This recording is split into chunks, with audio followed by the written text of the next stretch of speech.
안녕하세요. 결혼 8개월 차 신혼부부입니다.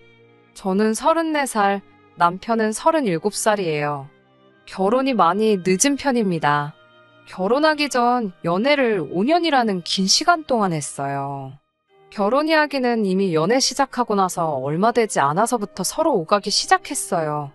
남편이 대학 졸업 후 바로 중견기업에 취직할 수 있었어서 기반이 많이 다져진 상태였고, 저도 남편이 다니는 회사만큼은 아니지만 같은 업계에서는 알아준다면 알아주는 회사에 다니면서 연차수도 오래돼서 벌이가 나쁘지 않은 편이었거든요. 이미 결혼이 준비된 두 남녀가 끝끝내 5년이라는 긴 시간을 보내고 결혼식을 올리게 된 이유는 바로 아주버님 때문입니다. 남편이 둘째로 위로 형이 한 명 있거든요. 올해로 41살인데 아직도 결혼을 못했습니다. 남편에 비해서 스펙이 딸린다거나 하는 건 아니에요. 머리도 비상하다고 들었고 어디 유명한 IT 쪽 회사에서 나름 인지도가 있는 연구원이라고 들었습니다. 그런데 조금 자기만의 세상에 갇혀 사는 듯한 느낌을 지울 수는 없었습니다. 아마도 그래서 혼기를 놓치고도 아직도 변변찮은 여자 한 명 없이 계속 독수공방 하고 있는지도 모르겠네요. 처음엔 아주버님이 결혼을 반대한 건 아니었어요. 당시 시할머님이 장남을 두고 둘째가 먼저 결혼을 하는 게 말이나 되냐면서 아주버님 결혼할 때까진 안 된다는 주장을 굽히지 않으시는 바람에 올해는 할 수 있겠지, 올해는 할 수 있겠지 하면서 연애만 하면서 하루하루 보낸 게 어느덧 5년이라는 세월이 훌쩍 지나가 버렸더라고요. 시할머님이 아직도 살아계셨다면 아마 결혼은 상상도 못했을 거예요. 그렇다고 제가 고인이 되신 시할머님의 뜻을 무시하거나 하는 건 아닙니다. 다만 아주버님에 대한 애착이 대단하셨기 때문에 효자이신 시아버지께서 절대 시할머니 뜻을 거역하지 않으실 거란 거는 이미 알고 있었기 때문이에요. 시할머님께서 돌아가시고 나서 그제서야 정신을 차리신 시아버지 주도로 저희 결혼식이 차근차근 준비되기 시작했습니다. 그래도 결혼을 전제로 아주 오래 긴 시간 동안 연애를 해서 그런가 애초에 저와 남편이 모아놓은 돈이 상당했어요.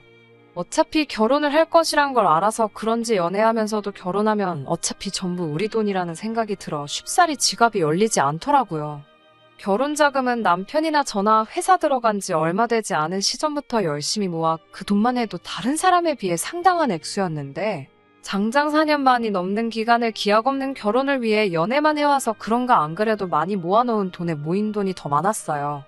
애초에 처음에는 수도권 외곽에 신혼집을 구할 생각으로 있었는데 시간이 지나다 보니 서울에 전세집을 알아보게 되었고 그러다가도 또 돈이 모이니 아예 대출을 끌어모아 자가를 갖는 게 어떤가 했어요. 다행히 저희 회사나 남편 회사에도 사원들을 위한 주택대출 지원 제도가 있었기 때문에 여기저기서 싹 다 끌어모으니 위치도 좋고 투자 가치도 준수한 데다가 비교적 신축인 아파트를 구할 수 있었습니다. 아무튼 이렇게 결혼식이 일사천리로 진행되고 있던 가운데 시할머님의 뜻을 이어 우리 결혼을 반대하는 사람이 하나 있었는데 그게 아주버님이었습니다. 여태까지 기다렸으면 좀 더 기다려보지 그러냐라는 말을 시작으로 저희가 자기보다 앞서 결혼하게 된 것에 대해 기분 나쁜 마음을 숨기지 않았어요.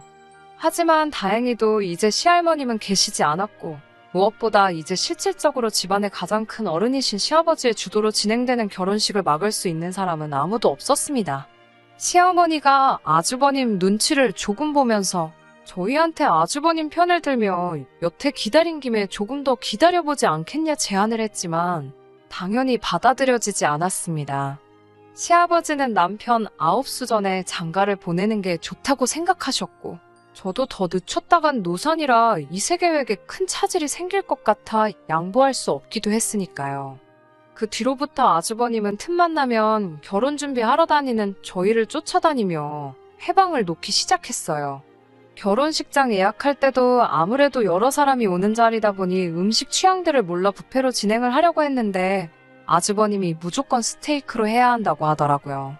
그런데 저희가 결혼할 예식장은 뷔페도 유명한 곳이고 시식했을 때도 남편이랑 같이 먹으며 웬만한 식당 못지 않다고 느꼈던 곳이기도 하고 스테이크도 시식을 해봤는데 아무래도 대량 조리를 해야 하다 보니 고기가 많이 질겼던 느낌이 있어 뷔페로 하기로 정한 거거든요.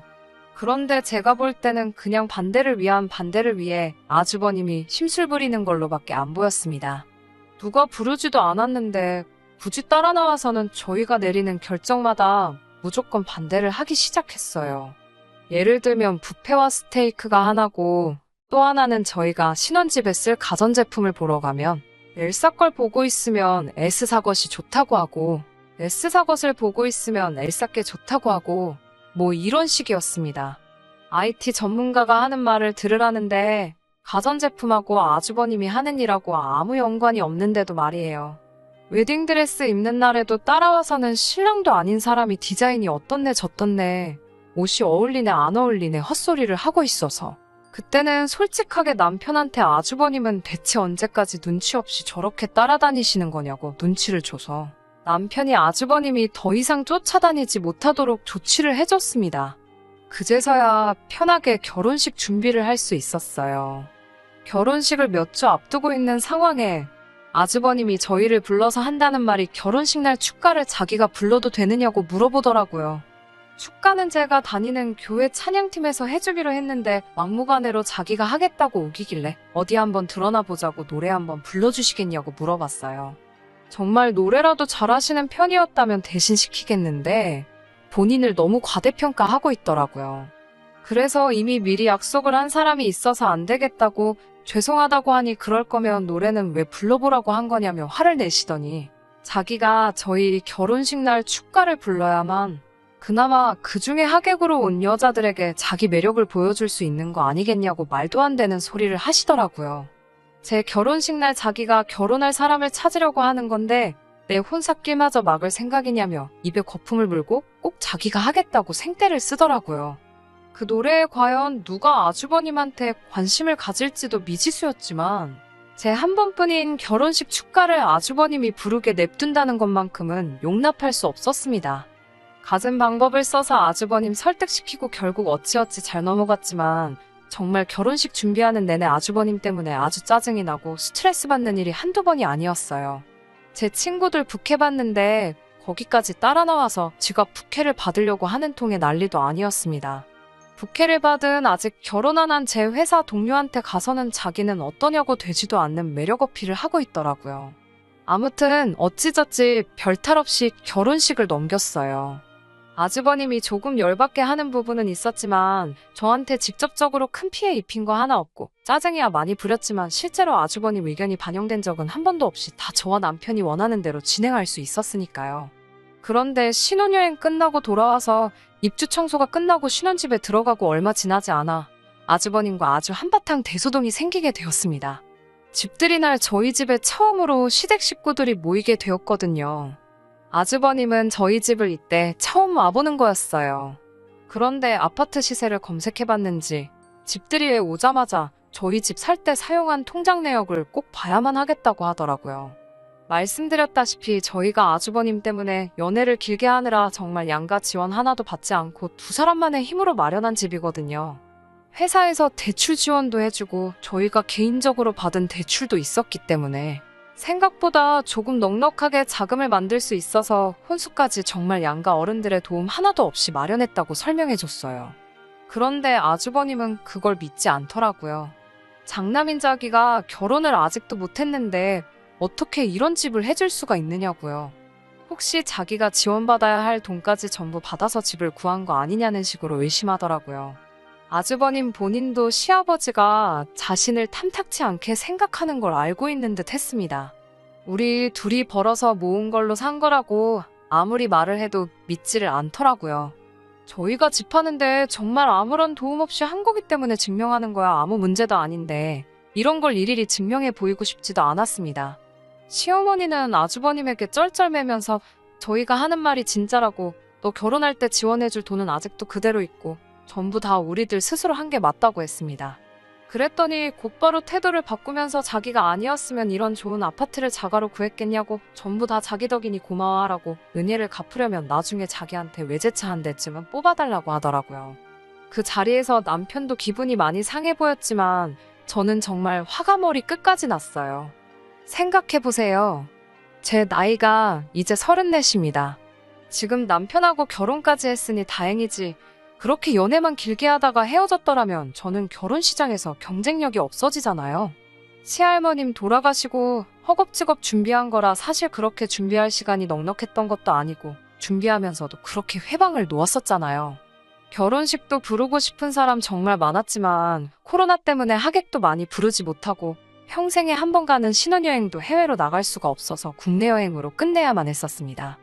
거기에 이미 아이 갖기에도 늦은 편이라 지금 곧바로 아이를 가진다고 해도 노산인데 이게 다 누구 때문에 늦어진 건데 고작 이런 거 가지고 고마워하라 마라 운운하고 있으니 열이 받더라고요. 이 집이 아니었어도 암만 그동안 둘이서 안 쓰고 모았다고 한들 5년 사이 오른 서울 아파트값 생각해보면 저희가 손해본 거나 마찬가지일 텐데 말이에요.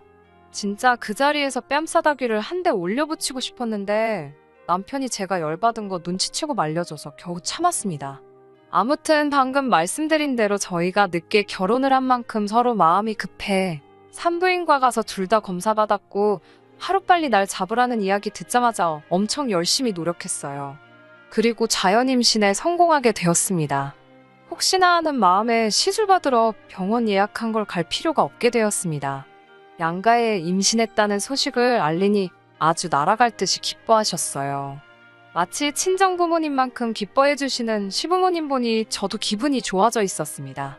그날 저녁에 저는 침대에 기대서 책을 읽고 있고 남편은 씻으러 화장실에 가 있는데 남편 전화기로 전화가 한 통 걸려오더라고요. 아주버님이었습니다. 전화를 받으니 전화기 너머로 술 냄새가 느껴질 정도로 아주 혀가 꼬부라져 고주망태가 되어 있는 상태였어요. 그러더니 제가 누군지는 확인하지도 않고 아주 시작부터 욕짓거리로 전화를 시작하더라고요. 그러면서 하는 말이 아주 내가 잠자코 있으니까 만만하게 보는 거냐며 너무 경우가 없다고? 새치기를 해도 정도껏 해야지 전부 나보다 먼저 할 셈이냐며 남편에게 입에 담기도 힘든 욕을 퍼붓더라고요. 제가 듣다 참을 수가 없어서 전화를 받아 대꾸했어요. 대체 우리한테 원하는 게 뭐냐고, 지금 뭘 어떻게 해줘야지 그 입을 단 하루라도 담을 수 있냐고 성질을 내며 따졌죠. 방에서 큰 소리가 나니 심상치 않음을 느낀 남편이 씻다 말고 후다닥 뛰어나오고 제가 전화로 아주버님하고 서로 욕짓거리 하면서 싸우고 있는 걸 뜯어말리더라고요. 그리고는 전화를 뺏어받아서 너 지금 미친 거냐고 아주버님한테 너 거리면서 화를 내기 시작했습니다. 그래도 형이라고 제 앞에서일지라도 단 한 번도 형님 하면서 존댓말 한 번 낮춘 적 없는 남편이었는데 정말 의외였습니다. 아무튼 저도 그동안 참았던 거 한 번에 다 쏟아내기도 했고 남편이 전화기 이어받아서 아주버님에게 욕을 하고 있으니 갑자기 그동안 묶었던 게 한 번에 빠져나가는 것처럼 온몸에 힘이 쫙 빠지더니 방바닥에 주저앉듯 쓰러지게 되었고 그때부터 눈물이 마구마구 흐르더라고요. 정신을 차리고 눈을 떠보니 병원 침대 위였습니다. 다행히 아이한테는 아무 일도 없었다네요. 스트레스 때문에 잠깐 혼절을 했던 거였어요. 병원에는 남편과 시부모님이 혼비백산한 표정으로 저만 쳐다보고 있더라고요. 다행히 뱃속의 아이한테는 아무 이상이 없었어요. 그래도 조심해야 한다는 의사 선생님 말에 다들 안도의 한숨을 내쉬는 가운데 긴장의 끈이 풀리니 다들 그 화가 아주버님한테 향하더라고요. 남편이 그 자리에서 아주버님에게 전화해서 당장 와서 무릎 꿇고 사과를 하라고 언성을 높였습니다. 전화기 너머로 서로 언성이 커져 큰 소리가 오가니 아주버님이 무슨 말을 하는지 다 들렸는데 내가 왜 사과를 해야 되냐고 오히려 큰 소리를 뻥뻥 치고 있더라고요. 아주버님 말이라면 껌뻑 죽고 맨날 아주버님 마음 상할까 눈치만 보시던 시어머니께서 전화기를 뺏어들더니 아주버님을 향해 소리를 고래고래 지르시기 시작했습니다. 안 그래도 너네 할머니 때문에 순서 지킨다고 젊은 시절 다 보낸 애한테 미안하지도 않냐고. 그래도 꿋꿋이 기다려주고 마음 변하지 않은 것만 봐도 네 동생은 너 같은 놈이 평생을 걸쳐도 만날 수 없는 대단한 여자를 만난 거라고. 왜 결혼을 못하나 했더니 인간이 덜 돼서 못한 걸 자기가 몰라봤다며 결혼을 하던 말던 혼자서 알아서 살라고 앞으로 결혼이 되었든 자기들로부터 뭐 하나라도 받을 생각하지 말고 한 달 시간을 줄 테니 집에서 나가 독립하라고 선언을 하시더라고요. 나이 40에 부모 집에서 얹혀 사는 놈이 잘도 장가를 가겠다고요. 기운이 없어서 침대에 누워 있었지만 그 장면을 보는데 배꼽이 빠질 정도로 우습더라고요. 맨날 집에서 자기가 왕인 것 마냥 소리 지르던 아주버님이 찍소리도 못하고 있으니 속이 너무 후련했고요. 지금도 아직 가장 조심해야 한다는 임신 초기입니다. 살짝 표가 나게 배가 부르기 시작했어요. 아이는 건강히 무럭무럭 자라고 있습니다. 아주버님은 결국 집에서 쫓겨나서 어디 월세방 구하셔서 혼자 지내고 있다고 들었어요. 쫓겨난 게 속 시원한 것보다 앞으로 한동안 얼굴 볼 일이 없어서 너무 좋습니다. 자기 때문에 희생한 세월이 얼마인데 축하는 못해줄 망정 경우를 따지는 게 너무 화가 나서 어떻게든 한 방 먹여주고 싶었는데 자기 스스로 제 무덤을 팔 거라고 누가 생각을 했겠어요? 아주버님이 정신을 차릴지는 나중 가서 알 문제고 저는 뱃속의 아이 건강을 위해서라도 행복하고 좋은 일들만 생각하며 지내볼 생각입니다. 좋은 소식 기다려주세요.